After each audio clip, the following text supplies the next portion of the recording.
SP Shreya Mathur, जो अपने अटूट साहस, निर्भीक निर्णय और अपनी कड़क मगर न्यायप्रिय आवाज के लिए पूरे नित्यानगर जिले में जानी जाती थी, आज भी उनके अनुशासन से भरे व्यवहार के कारण लोग उन्हें बहुत सम्मान देते थे। उनका तेज दिमाग हर मामले की तह तक जाने की क्षमता रखता था। एक दिन उन्हें शारदा पब्लिक स्कूल के वार्षिक समारोह में मुख्य अतिथि के रूप में आमंत्रित किया गया। जब वह अपने पुलिस स्टाफ के साथ स्कूल पहुंची तो बच्चों और शिक्षकों ने तालियों की गड़गड़ाहट से उनका स्वागत किया। सम्मान की लहर पूरे सभागार में गूंज रही थी। मंच पर प्रधानाचार्य ने उनका परिचय दिया और उनसे बच्चों को प्रेरित करने वाला एक भाषण देने का अनुरोध किया। श्रेया मैडम ने बच्चों को ईमानदारी, कड़ी मेहनत और आत्मनिर्भरता का मूल्य समझाते हुए अपने बचपन के संघर्षों की एक मार्मिक कहानी सुनाई, जिससे हर कोई भावुक हो गया। कार्यक्रम के दौरान जब वह बच्चों के बीच सहजता से बातचीत कर रही थी, तभी 8 साल का एक लड़का, जिसका नाम रोहन था, अचानक बड़े ही आत्मविश्वास से उनके सामने आकर खड़ा हो गया और बिना किसी डर के बोला, तुम मेरी पत्नी हो। यह सुनकर पूरा हॉल सन्न रह गया। शिक्षकों ने हैरानी से रोहन को देखा।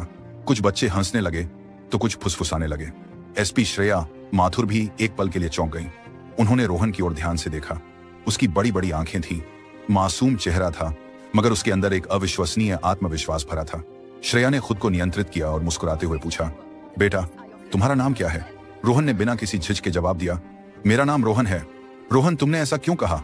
श्रेया ने प्यार से पूछा। रोहन ने एक गहरी सांस ली और दृढ़ता से बोला, क्योंकि मुझे अपने पिछले जन्म की सारी बातें याद हैं। तुम मेरी पत्नी सुमन थी और हम प्रेमपुर नाम के एक छोटे से गांव में साथ में बहुत खुश थे। अब तो सभा में खुसर पुसर बहुत ज्यादा बढ़ गई थी। कुछ लोग इसे मजाक समझ रहे थे तो कुछ के चेहरे पर गहरा डर और आश्चर्य झलक रहा था। श्रेया खुद उलझन में पड़ गई कि यह महज एक बच्चे की कल्पना है या इसके पीछे कोई गंभीर सच्चाई छिपी है। हॉल में अजीब सा सन्नाटा छा गया था। रोहन की मासूम आंखों में एक सच्चाई थी, लेकिन श्रेया का तर्क उन्हें यह सब कोरी कल्पना मानने पर मजबूर कर रहा था। उन्होंने संयमित होते हुए पूछा, रोहन, तुम जानते हो कि तुम क्या कह रहे हो? रोहन ने बिना हिचकिचाहट के सिर हिलाया और बोला, हाँ, मुझे सब याद है। तुम अब श्रेया हो, पर पिछले जन्म में सुमन थी। हम एक छोटे से घर में रहते थे।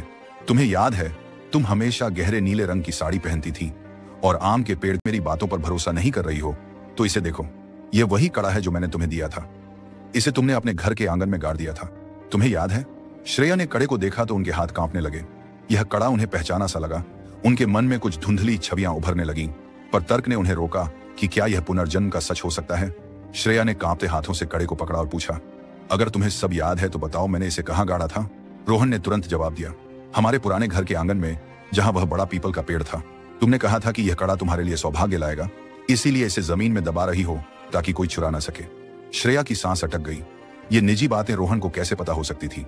एक शिक्षक ने इसे बच्चों की कल्पना की शक्ति कहकर टालना चाहा, पर श्रेया का दिल अब बेचैन था। उन्होंने रोहन के सिर पर हाथ रखा और पूछा, रोहन, तुम्हें और क्या याद है?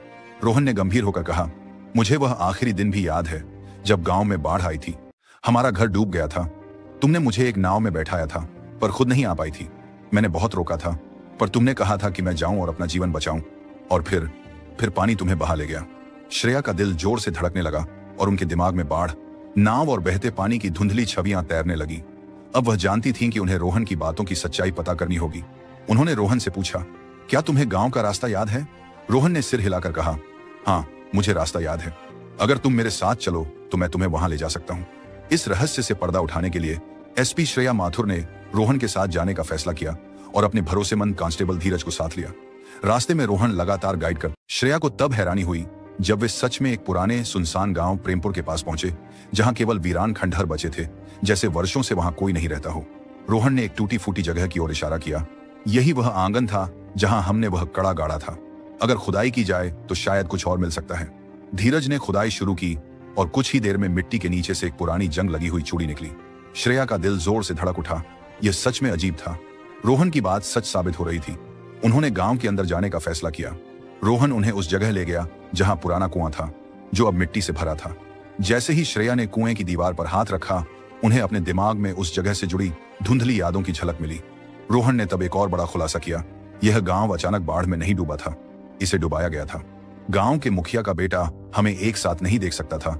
उसने ही इस गांव को बर्बाद करने की साजिश रची थी। श्रेया ने धीरज को सरकारी रिकॉर्ड चेक करने का आदेश दिया।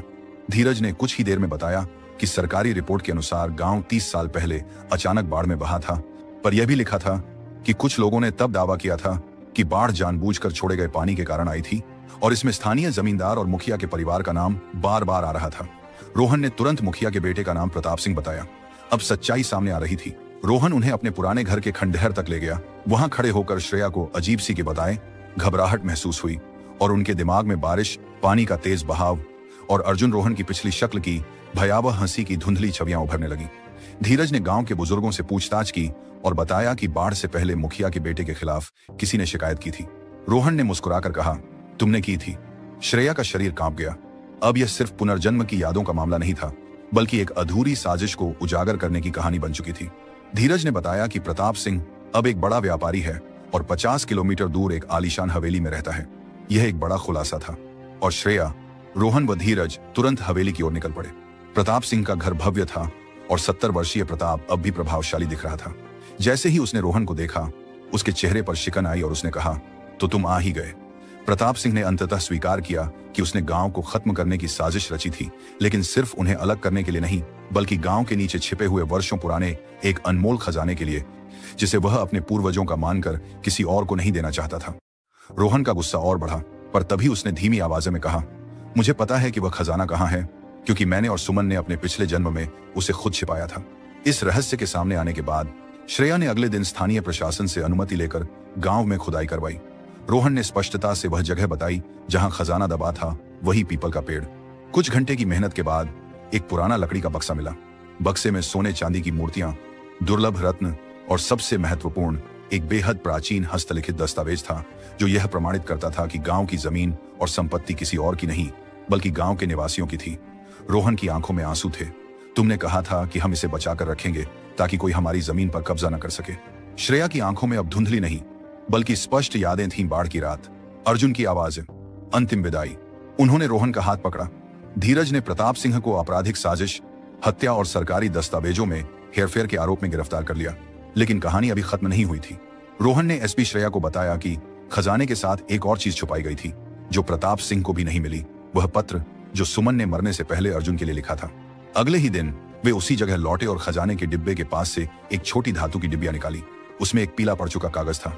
रोहन ने कांपते हाथों से वह पत्र खोला, जिसमें लिखा था, प्रिय अर्जुन, अगर तुम यह पत्र पढ़ रहे हो तो शायद हम इस जन्म में साथ नहीं रह पाए, लेकिन मैं जानती हूं कि यह हमारी आखिरी मुलाकात नहीं होगी। हम फिर मिलेंगे किसी और जन्म में, किसी और रूप में, और जब वह समय आएगा तब हमें इस अधूरी कहानी को पूरा करना होगा। मैंने तुम्हें हमेशा प्यार किया है और हमेशा करती रहूंगी। हम फिर मिलेंगे अर्जुन, तुम्हारी सुमन। श्रेया की आंखों से आंसू छलक पड़े। उन्होंने धीरे से फुसफुसाया, मुझे याद आ रहा है सब कुछ। दोनों ने एक दूसरे को गले लगा लिया। सदियों का इंतजार अब खत्म हो गया था। श्रेया ने रोहन के कंधे पर हाथ रखा और कहा, अब यह हमारे हाथ में है अर्जुन, यह जन्म अब हमारा है, हमें इसे अधूरा नहीं छोड़ना है। प्रताप सिंह को उसके गुनाहों की सजा मिली, अधूरा है कांसी, और श्रेया व रोहन ने खजाने से मिली संपत्ति को गांव के पुनर्निर्माण में लगाया। प्रेमपुर में धीरे धीरे फिर से जीवन लौटने लगा। कुछ हफ्तों बाद वे दोनों उसी पीपल के पेड़ के नीचे बैठे थे। रोहन ने कहा कि यह सब किसी चमत्कार से कम नहीं था। श्रेया ने मुस्कुराकर उसका हाथ थाम लिया। यह चमत्कार नहीं था अर्जुन, यह हमारा वादा था जो हमने जन्मों पहले किया था, और अब यह पूरा हो चुका है। सूरज डूब रहा था और यह कोई अंत नहीं था, बल्कि एक नई शुरुआत थी, जहां उनका प्रेम अंततः जीत गया था।